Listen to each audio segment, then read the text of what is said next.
Welcome back. This is the MMA Neighborhood. Yep. I'm Devin. And I'm Steve. We're going over UFC 310 Pantoja versus Kai Asakura. Flyweight title was on the line. Kai came from Rising. He's a Rising champion, and they needed someone to fight Pantoja, and they got it, baby. And we are going over it. But you know how we always love to start this lovely podcast, and that's with the famous Stephen Prelim. Yes, indeedy. Now, the prelims were kind of fucking fire. Super fire. Let's be honest here, because it starts with my boy Kennedy knocking out Lucas Brzezinski. Kennedy, my boy Kennedy, got the knockout performance of the night. Then Clay Guida was submitted by Chase Hooper in the first round for the second. Another performance of the night. Okay, what's up there, dude? The Chase Hooper boy is fucking killing it right now. He's a lightweight. He looked like a little baby when he first started in UFC. He looked like a little Spider-Man, you know what I mean? He looked a little Peter Parker. Yeah, little Peter Parker up in there, and now he's fucking beefed up a little bit. The dude, it looked great. Chase Hooper is on the rise. I know Guida's not, a high level, but he's a veteran, and he took the veteran out with ease. That grappling exchange was fucking amazing, bro. Yeah. It was Guida great. was getting out some tight shit, and he still got caught by the boy, man. And Chase Hooper's grappling's on another planet, my friend. Yes, indeed. So I'm liking that fight. Guida, what do you feel about Guida staying around? Do you think he says he wants to stay? Well, Jim Miller called him out. I think that's a pretty solid fight. Badass, love it, can't wait. I think that just needs to happen. Hell yeah, it does. Chase Hooper is still unranked. I'm sure I could go check, but I'm sure he's gonna get a ranked opponent finally. You think so? Hopefully. He could get someone in the lower. I know this is like it's a jump from right now, maybe not his next fight, but down the road, I would love to see him and Patty go at it. Because they got some great grappling, you know what I mean? Yeah, it's a good one to me. I know it's not the time yet. Not time, but it would be a cool potential matchup. It depends. It depends where Chase Hooper where he can evolve to with his skill set. He's looked good, dude. In the striking. If he continues to get better and better as he has been in these past couple of fights, I don't see why he couldn't smash Patty. Patty the Patty. Yeah, another smash burger on the way. Now we're gonna go to Michael Chiesa submitting Max Griffin in the third round. I mean, come on. Then Cody Durden versus Joshua Van. Joshua Van with the decision win. That was a fun fight.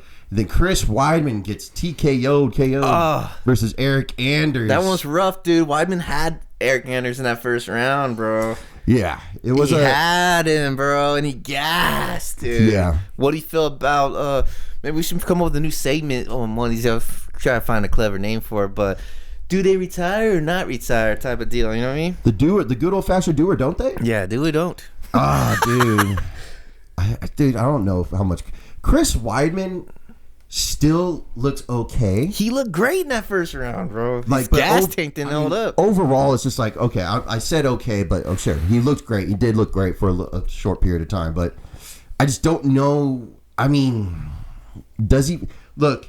If he wants to stay around for fun fights, but he's not the funnest fighter to watch. Like, he has great moments in fights, but he's not one of those fighters like Tai Tuivasa, who's kind of on the tail end of his career, but he still puts on fun performances, even in his losses. Like, he still goes out there and gets it.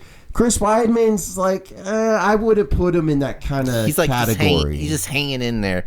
Every time I watch a fight, I just want to see him win for some reason. I'm just like, come on, Weidman. Yeah, well, especially someone coming back from an injury like that he suffered from. Yeah, it's just like, you want to see him string string some wins together, but it's at the same time, it's like, look, I won't be sad if he retires. He's had a good career. He was a champion. He was the one to dethrone out Anderson Silva. Right. And you know what? I wouldn't, enjoy retirement, but if he wants to fight one more time, whatever. I'm down for All-American. And that was just the early prelims, people. Wow. Now the regular prelims. Randy Brown, my boy. Rude boy. Lost to Brian Battle via split decision. That one's tough one, huh? I thought Brian Battle, he was smart. He put the Rude Boy in the clinch, and he was able to nullify that range that Rude Boy has. Because that range, bro, it's hard to fight that guy, man. Yeah, it was tough for me to see my boy Randy Brown lose, but Brian Battle, The good Butcher. job. The Butcher. Butcher. I like Brian Battle, man. I'm glad he won it. I really enjoy Brian Battle. Yeah, I like them both, but I'm more of a fan of Randy Brown. But we're gonna go to the next fight, which is Mobzar versus Aljamain Sterling. God, another crazy grappling match. Dog, bro. this is what wrestling's about. Oh, like man. this was the best show. Like I don't think I've ever seen a UFC fight that It was like pure grapple. that showcased such great wrestling and everything from both fighters. Like it was good. These scrambles these guys are getting out of. Oh, Aljo was winning the first half. That was a close fight, dude. I'm still. It's kind of a split to me, man. Look, I didn't get to rewatch it. Yeah. But when I was watching it live, I was like, yeah, I think Aljamain Sterling did enough to get it. He took the first round. The second round is the questionable one, I think. I don't, or maybe the third, but one round was kind of questionable. They both had one round for sure. Yeah. But there was one that was it was a toss-up. Yeah, it's like I said, I didn't get around to rewatching it, but it was a good fight, and it kind of had me scared because Aljamain Sterling was kind of talking about like retiring. Bro. There's a lot of retirement in this podcast. I'm sorry, but we got these OGs. We're getting to that point in our lives where these guys we grew up watching are starting to, get into the end of their careers. But yeah, he actually called some people out though. Really, I didn't hear it. Who do you call out? Ortega. I love that. And he called out someone else, but for the life of me, I'm not remember. I love the fucking Ortega fight. Book it, baby. Hold on 1 second. I'm loving that, man. Ortega, didn't look too well, but these guys are fighting new, hungry fucking competitors coming up. Yeah, because Aljamain Sterling's ranked number 9. I mean, he said Ortega. I can't remember the second fighter he asked, but what about like Sterling versus like an Arnold Allen as well? That's like, good too. Throw Arnold Allen, Brian Ortega in there for the mix, the fight Sterling. Yeah, I love it. It's good shit. I hope Sterling sticks around, man. Yeah, I think he still has a lot more to do. It was so close. By the way, the other guy's undefeated, isn't he? Yeah, he's undefeated. Yeah, and he almost it's not even like he did bad. No, it was so close, bro. Like the scrambles were so back and forth. Their positioning was it was this coin toss of a win, to be honest. Yeah, it was pretty great to see. Shout out to Sterling. I'm still rooting for you, man. Yeah, if you guys didn't see this card, go back and at least watch the prelims because God, they're stacked, bro. Dude, these prelims are fire. Yeah. Bro. And then we're gonna go to the co-main of the prelims: Vicente Luque versus Thembo Garembo. Woo! Thembo Garembo. Oh, now this was a easy 52-second first round finish for Luque. Boy. Granted, it was Garembo's a short notice take of the fight. So. I don't think it mattered, bro. The 52 seconds short notice doesn't matter. He got cracked with the left hand and fucking got darts choked. Dude, done. It was Anaconda. Nice. It was nice. Now, beautiful. The main event for the prelims: Dominic Reyes versus Anthony Smith. This was depressing. Anthony Smith lost his coach, very dear friend of his, and he came in very emotional. He should have not took the fight, but he wanted to do it in honor of his coach, and he fought emotional, and it didn't pay off. He was taking hits he didn't need to take.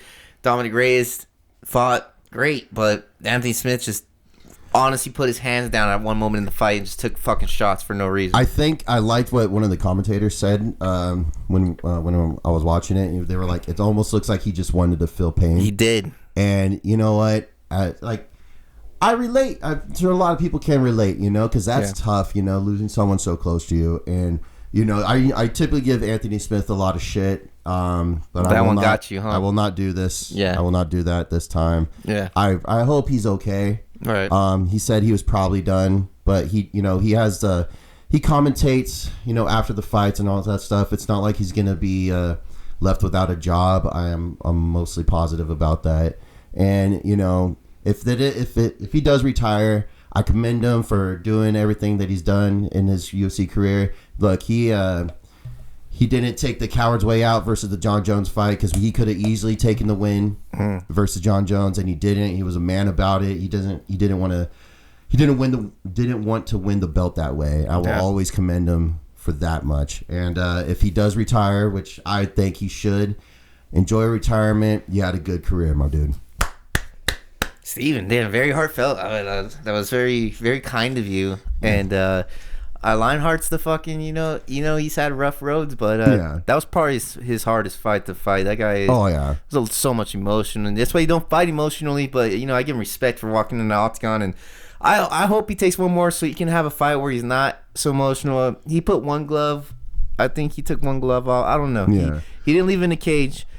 Retirement, I wouldn't blame him, but I want to see him fight one more time just because the way his mind was during that fight, you know? Yeah. I want to see him fight with his mind not so clouded with emotions. Yeah. But I hope the best for him, whatever he does. Well, and it's like you said after the things I just said. Yeah, we talk shit on fighters here. We do, but that has nothing like I want the people to understand the things that we say, the shit talking we do, is not to these people personally. No, it's never personal here. It's just look, it's all fun and games here. You know what I'm saying? It's MMA neighborhood. We're fans.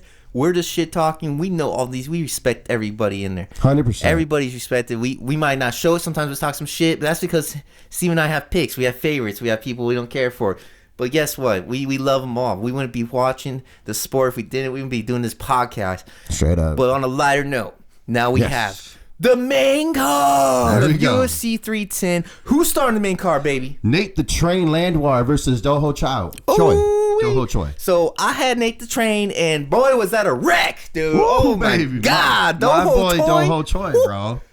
Come on. That boy was clean with everything. Hit him at every shot he threw, and Nate just ran into it, bro.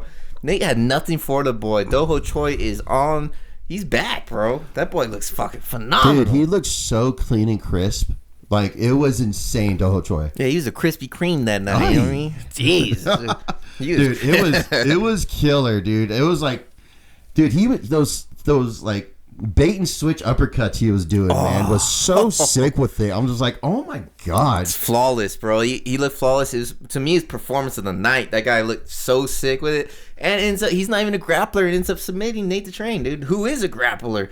So I was really hot on that fight, baby. And even though I didn't pick him, I regret not, because Doho Choi, dude, I'm on. Well, who do you think he should fight? Well, he's unranked. Now, we could just go, because I don't know if give him a ranked fighter. I think so, in top 15. Like Edson Barboza. Ooh, I love it, bro. You're on it tonight. This is great.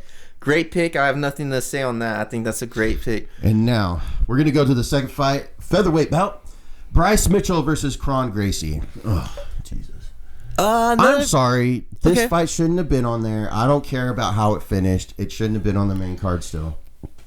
I don't care. All right. This is where Steven talks shit on fight. I was kidding.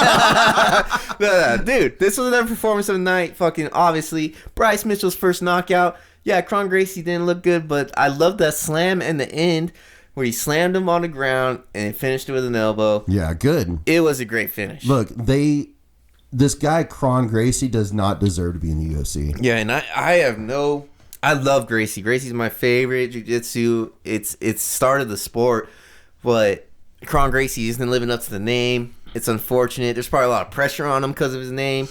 And Bryce Mitchell, he's a flat earther and all that, but he flat earth Kron Gracie, bro. And it looked good. He looked real good. He looked all right given the circumstances, but I mean, fine. He ended the fight. I wish he would have done it a little sooner because it didn't end till the third round. Yeah. So I mean, whatever. Anybody next for Bryce Mitchell? I mean, let's see. Bryce Mitchell's ranked 13. I actually read an article. So I'm not going to be lying. This wasn't my idea. Yes. But they said Bryce Mitchell versus Doho Choi, which would be pretty cool, I think. That's not too bad. It's not bad, right? I mean, but Doho Choi is like, because Bryce Mitchell, I mean, he's ranked 13. Yeah, so I think it's a fair fight, man. It's not bad. I'd still like to see Doho Choi versus another stand-up person. Yeah, make it more fun, for sure. Yeah, like. Welcome Bryce Mitchell, though. Thug Nasty did it. He got nasty with it. Yes, looked good. Now, sorry about the cough. Now we're going to go to the meat and potatoes here. Hey. A little bullshit for the fucking entree, you know what I'm saying? A little bullshit. The heavyweight bout, Cyril Gahn versus Alexander Volkov. This should have been the meat and potatoes, but it was like bullshit. It was the soup on the side. You know what I mean? This was the soup that no one wants to fucking eat. Cold soup. Oh my God. Hey, I knew you're gonna be mad at this one. Let's go, Steven. Go ahead, explain yourself here. It was all bullshit. Yeah, it was all bullshit. What the f is happening? Yeah. I'm sorry, dude. Cyril Gahn lost that. It's up for one of the worst calls. I'm trying to think that of was ridiculous. We should have another segment, worst calls. I want to, because I'm trying to think of another worst call than that, because there's definitely been many. Yeah. But that was that I had Tidevos. Ooh, baby. Wait, I'm thinking about the last fight. Sorry, I had Saragon, and Steven had Volkov, and he got screwed on this one. I'm gonna admit that this was a screw job. It was not right. Saragon won the second round, maybe. Fuck it, I can't remember. One of the rounds Saragon did get. Okay. It's probably the second round. Okay, the second. But the third round, this is where it gets crazy. They gave him the third round, and I think the stats were like 4 strikes landed to 40. So Volkov's in the 70s. Oh, wait, sorry. For the third round? Maybe I'm exaggerating, but... Sorry, 68. 68 in the third round? That's how many strikes he landed? Yeah, 68-4. What the fuck? Come on, guys. He has 1 takedown. Saragon has 0. What happened? I don't... Saragon had a reversal, but he laid on him. And not to mention, he broke his fucking toe in like the first round. So even Saragon at the end walked out of the cage because he was disappointed in his performance. He knew he lost, dude. Come on. Well, yeah, he even said it in the interview. He's like, he lost. He even said he fucking lost. Like, this aggression will not stand, man. Yeah, and I know overturns are very rare. They never happen. Let's be honest. They never happen. Look, someone just got one. Marriott Ferret. That's some chick got one, dude. I don't know how. What? But yeah, just read it. I forgot. Yeah, Marriott. Wait, versus who? I don't know. I didn't read that much. I just saw overturned. I was like, whoa, shit. But if there is gonna be an overturn, dude, come on, 68 punches, 68 strikes, 68 strikes to 4, and he had a takedown. Who the fuck? Don had none. What? That's not. Come on, dude. You could say that to any judge. Come on, bro. I like I said, I had Saragon. I was picking him.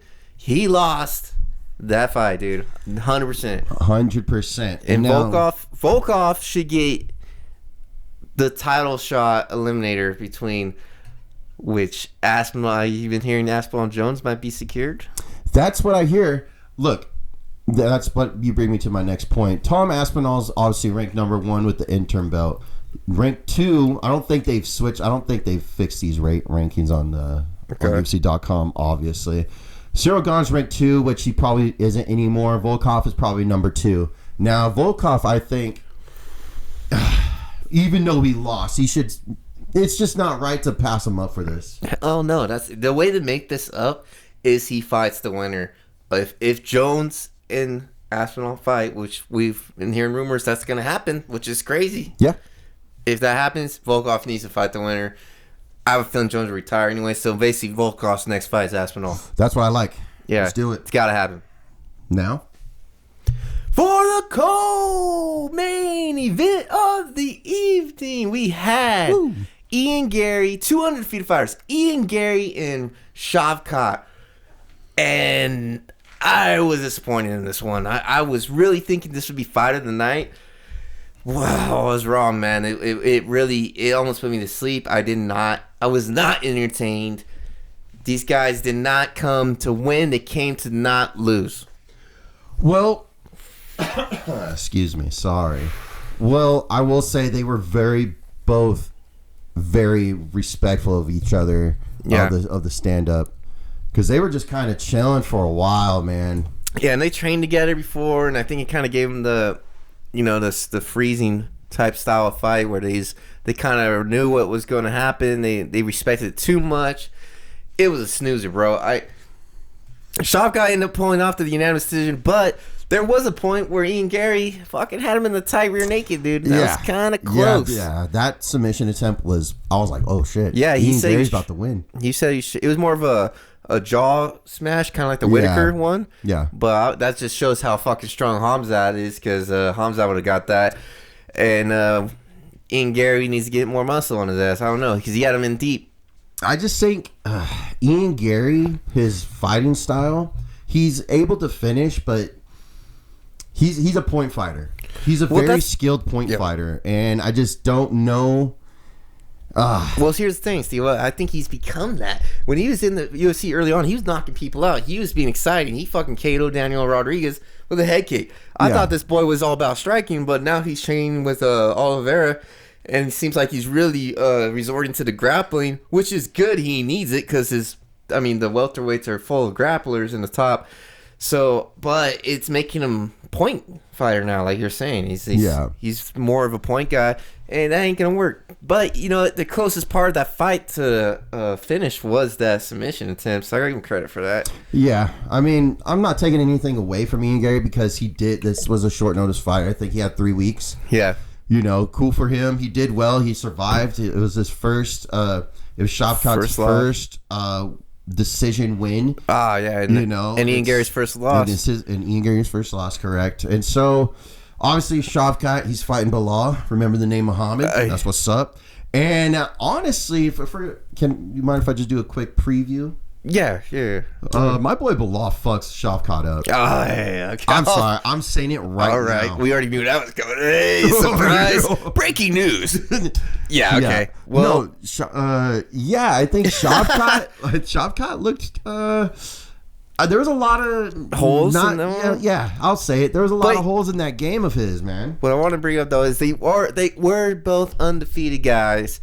So trying to finish an undefeated person, it can be tough, man. These guys are undefeated for a reason, 100%. And Shavkat did have a pussy excuse. I forgot what the excuse was, but he did have an excuse.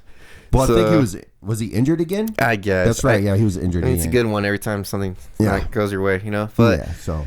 whatever. Bilal, I'm not going to disagree with you after seeing that fight, but you can't always judge someone off the last fight. True, but this is the second fight in a row for Shavkat where he's lackluster coming to the fight with a significant injury, and it really hindered his performance on how he could fight. So that's 2 fights in a row. So if he does that, I think one of the commentators said that during the fight or after the fight, if Shavkat goes into fight Bilal in that shape, he's gonna lose. Yeah, for all your Bilal no-name Muhammad fans, you got a lot of confidence now seeing that one. You're like, I got this in the bag. Yeah. But guess what, baby? I still got Shavkat fucking your boy up. We will see what happens. If your boy can make it, he's about to lose a damn toe. How's he gonna do with 9 toes? He only got 9 toes, and you only got 9 little piggies going to the bank now. He ain't got that big toe. He might have to get it cut off, dog. So we'll see if Shavkat makes it. He looks sick as a dog coming in that ring, facing off with Shavkat. First of all, we'll see. We'll see what happens. All right. But that's for the little preview. Mm-hmm. But what else have we got, Devin? We got the main event of the evening. Mm-hmm. Alexander Pantoja taking on Kai Asakura. I'm just struggling that one. Sorry. For the flyweight title fight. Kai Asakura came from Rising as a champion. Yep. He was all the hot shit overseas. He came over. He's a beautiful striker. And my boy Alexander Pantoja took care of what he needed to. He's a champ for a reason. He's been beating everybody up multiple times. And he did the same thing with this guy. He took him you got to have the full game. And I said this in the preview. Alexander's got it all. He can strike, he can bang, but he can take you down. He can grapple too. And Kai didn't have nothing for that, man. But before leading into that, what I did say in the preview was Kai Asakura is really good with the straight down the middle knees. Yeah. And in the first round, he landed one. Yeah, he got a nice shot. He had a nice shot. He had a nice opportunity. It almost went exactly as I predicted, but unfortunately, it did not. Pantoja ended up surviving the first round, and then in the second round submitted Kai Asakura. Yeah, and what I expect about Pantoja is he's just doesn't. He's hard to put out, bro. I don't even know if he's lost by a finish. And the dude just he's so resilient, Yeah. Even when he's losing, he keeps fucking going, dude. So he took the knee like a champ. And he still finished the job. And now what? He called out Mighty Mouse, bro. Which was, look, you can't hate that. You can't hate that, bro. Mighty Mouse said on his podcast, because he does reactions for the fight cards, he said, I ain't getting out of retirement. I'm not coming now. I have 11 title defenses. I've done this and that. I've done, he was just naming off everything he's done. He's like, no, I'm good. But if you do go back to our ancient podcasts, we're at 100 something now. We're doing good. 20 followers, almost there. And we have a whole Mighty Mouse podcast where we suck his nuts. That one's on the Spotify. I'm sorry, not Spotify. That one's on the SoundCloud. It's even more ancient, dude. Our SoundCloud shit is rough. It's rough, but it's fun. And we have a podcast where we're just stroking Mighty Mouse, and the 30 minutes, and then he fucking loses, dude. He was about to fight Henry Cejudo for the second time, so we were just like, he's in the bag. It's in the bag. We didn't even mention Henry's name until like the last minute. Henry Cejudo, and we were just like, Henry Cejudo. That's fucking funny. No, yeah. So if we have a reference, we won't have a Mighty Mouse moment. That's what we're saying. Exactly. We don't do Mighty Mouse moments anymore. But, he still was one of the greatest, if not the greatest fighter. And I would love to see that fight. No, Mighty Mouse ain't going to do it. No. But it's I respect Pantoja for calling him out. Now, the question is, what does Pantoja actually do? Well, what he does, boy. What about your boy just won this weekend? And you know what? Fuck. You know what we forgot to do? What? We didn't pick a fight for Ian Gary. So if we can step back for a second, because I really wanted to go over this. I'm sorry.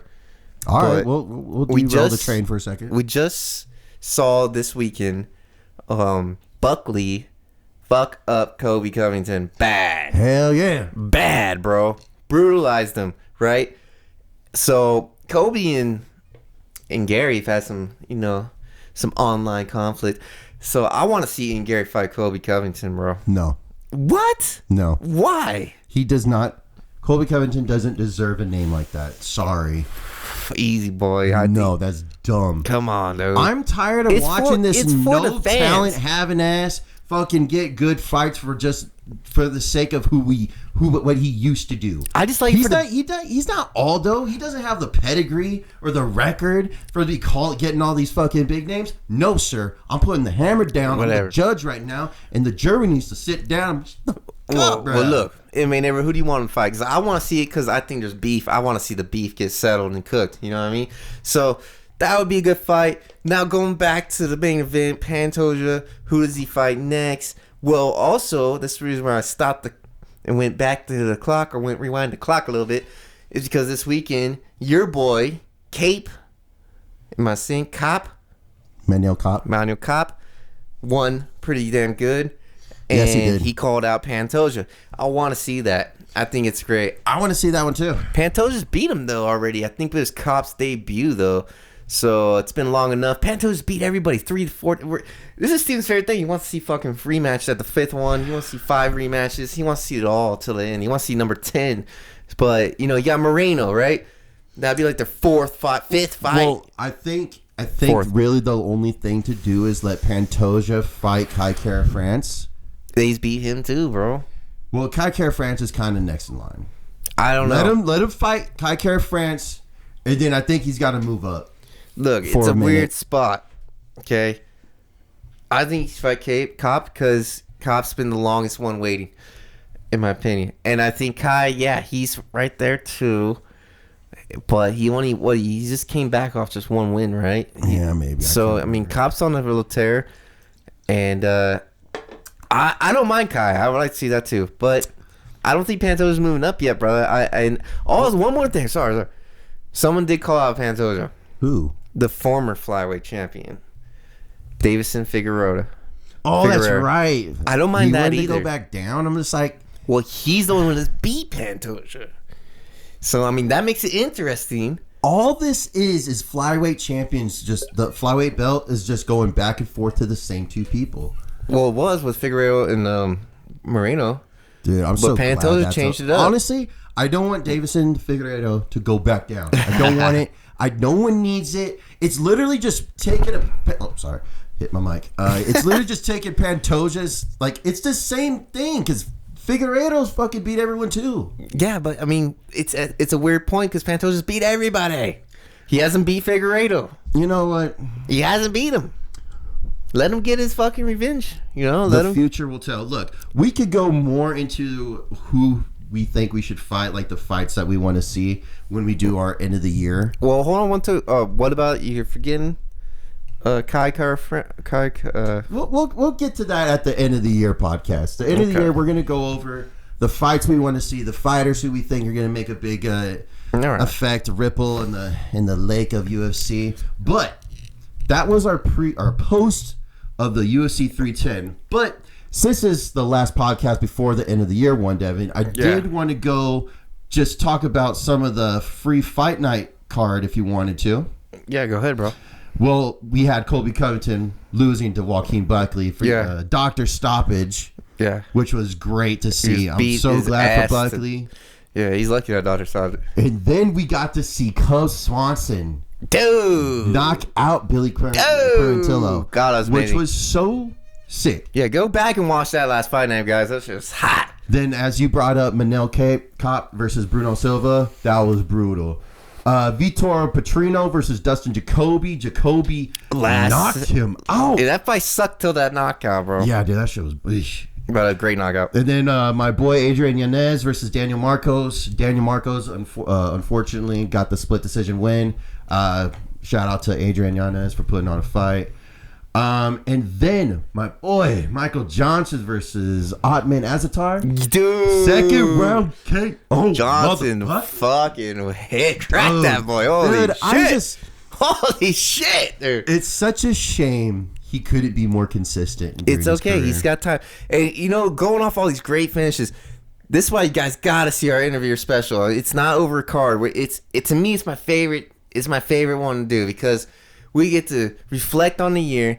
We go over our five top knockouts each. Knockouts, submissions, fights of the night, or fight of the year. Steven has his 5. I have my 5 of each one. We don't tell each other. We go over it. And we want to hear your guys' fucking favorites. It's a fun time because we go over all the favorites. We go over basically, we go over a lot. Let's be honest. And it's a good time. So check into that, baby. And make sure, before we get to that, and y'all, Joel Alvarez KOing Draker Close. Then we had Sean Woodson versus Padilla. First round KO for Sean Woodson. Oh my goodness! Miranda Maverick got her win. Whatever. Davey Grant got the decision win. And you know what? That's the fight night though. But it was a really good fight night. If you haven't seen it, you guys can check it out. It was the last fight of the year. We can't wait for next year. Can't wait for the end of the year special. You gotta tune in. Yes. Comment with us. We want to hear it, bro. We're the MMA neighbor for a reason. We want the sauce. We want the smoke. Bring the smoke. Bring the sauce. Bring the potato. Whoever's listening to this, I don't give a fuck. Everybody's listening. Shit. Talk your shit to us. It's fine. It's okay. Show your support too. You know what I'm saying? Talk your shit too. But talk your shit too. Be like, Devin, leave the McGregor thing alone. Or you be like, Devin. He will be back. Devin's got to get a double time. Be like, Steven, shut up. You all right? No matter what you got to say, no matter what you want to say, but you can say it here at the MMA Neighborhood. But where can they follow us on YouTube, Devin? At MMA Neighborhood. And the IG? MMA Neighborhood _gram. Make sure to leave your comments, likes, subscribes, all that good shit that I always constantly say year in and year out. Because it's not the MMA Neighborhood without you. I'm Steven. I'm Devin. And we will see you all when we come back with the end of the year special, man. End of the year special. Yes, indeed. Can't wait, baby.